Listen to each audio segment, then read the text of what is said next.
Good morning, everybody. Just cards, just cards. Nothing up my sleeves. All right. So, somebody was asking me about Space Force. They said Trump has never really done anything for the betterment of the people, so why did he create Space Force? And this force, Space Force, is set up in my backyard, Vandenberg Air Force Base, which is now Space Force. And from my understanding of it, it is when Trump did it, it was for military purposes. And obviously, we have a lot of stuff in space. We have a lot of issues in space with military satellites, and it could be pretty weird. But when he created Space Force, the logo looks like something out of Star Trek. They have Space Command, and the Space Command is a military aspect, and Space Force trains people for the military Space Command, as what I understand. I could be wrong. I don't, No, I can't be wrong. There's no way, absolutely none. Did I tell you, though, that it's for entertainment purposes only? Okay. So,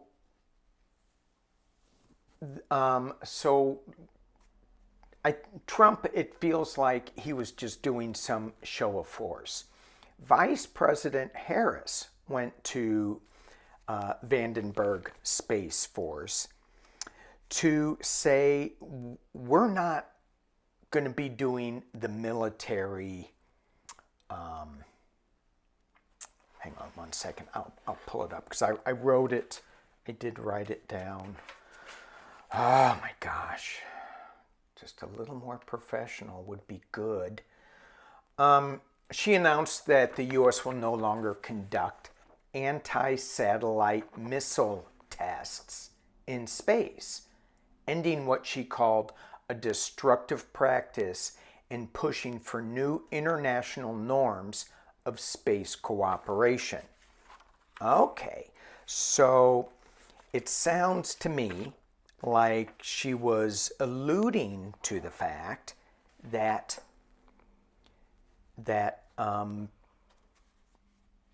we're trying to stop the proliferation of weapons of mass destruction in space.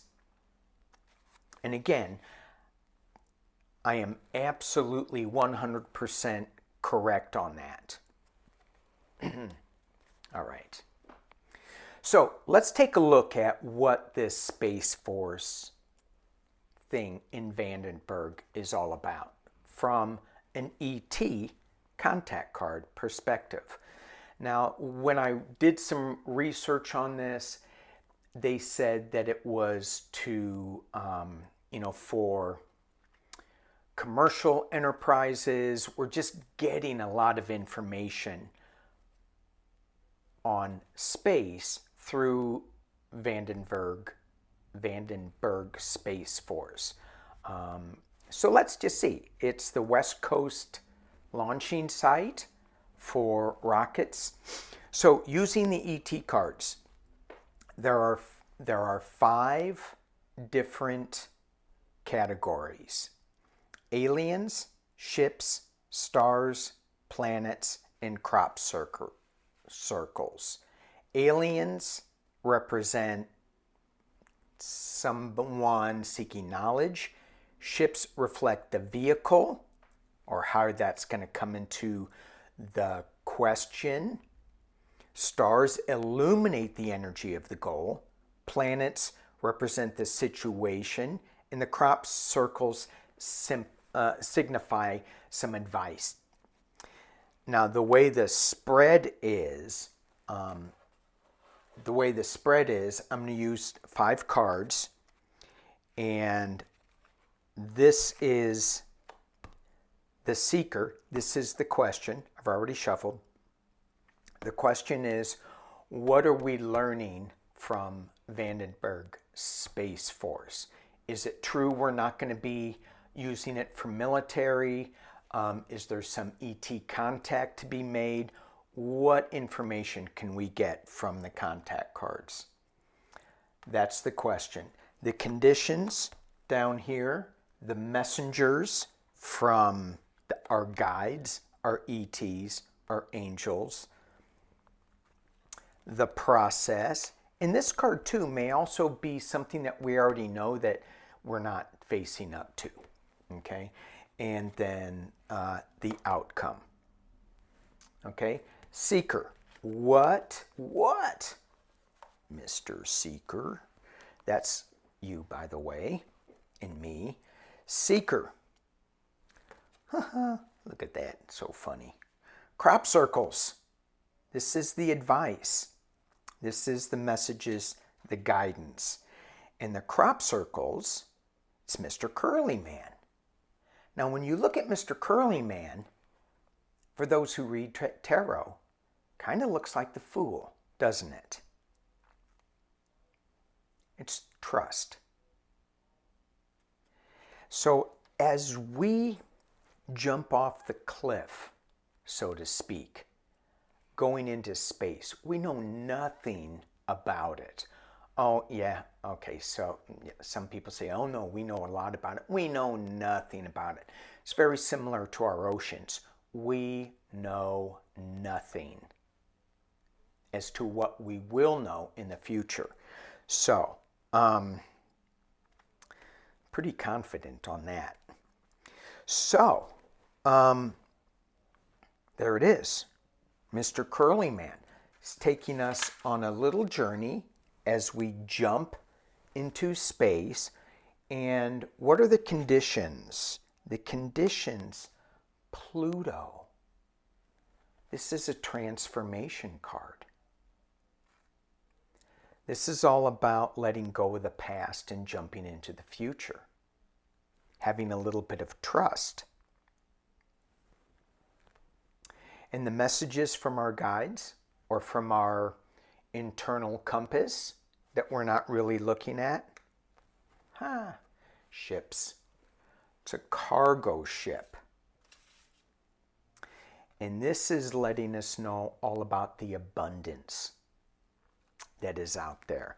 The abundance in the knowledge that we're going to gain.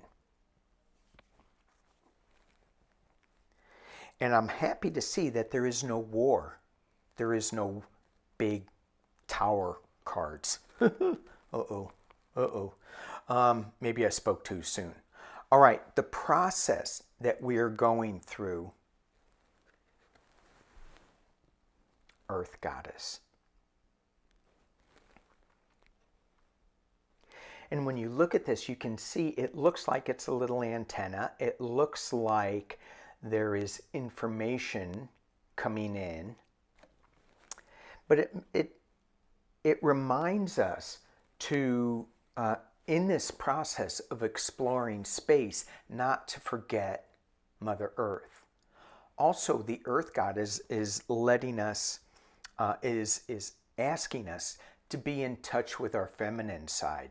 So thank you, Ms. Harris, for going to Vandenberg and saying, let's not just solely fix on weapons of mass destruction. Let's stop that. Let's not work on that.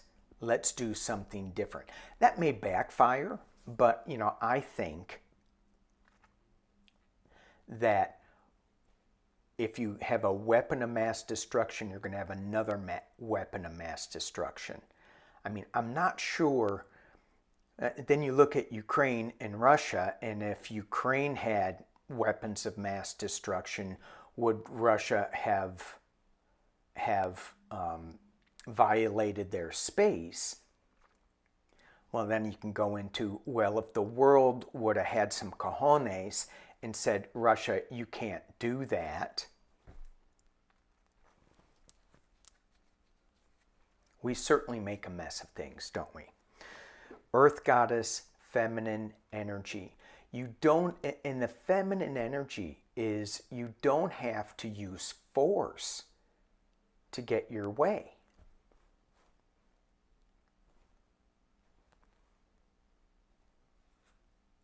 My wife doesn't use force to get her way, but she gets her way all the time. All right. The final outcome. Ooh, Saturn.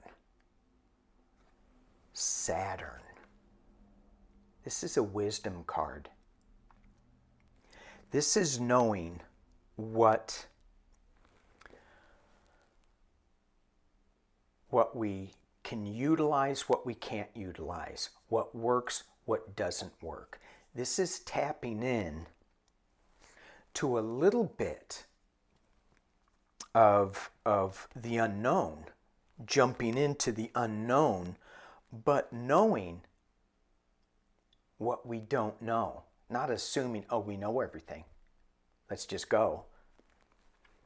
So often, you know, that phrase, I know what I don't know, that's a fact. So, what is Space Force all about? It's about jumping off the cliff, finding some transformation,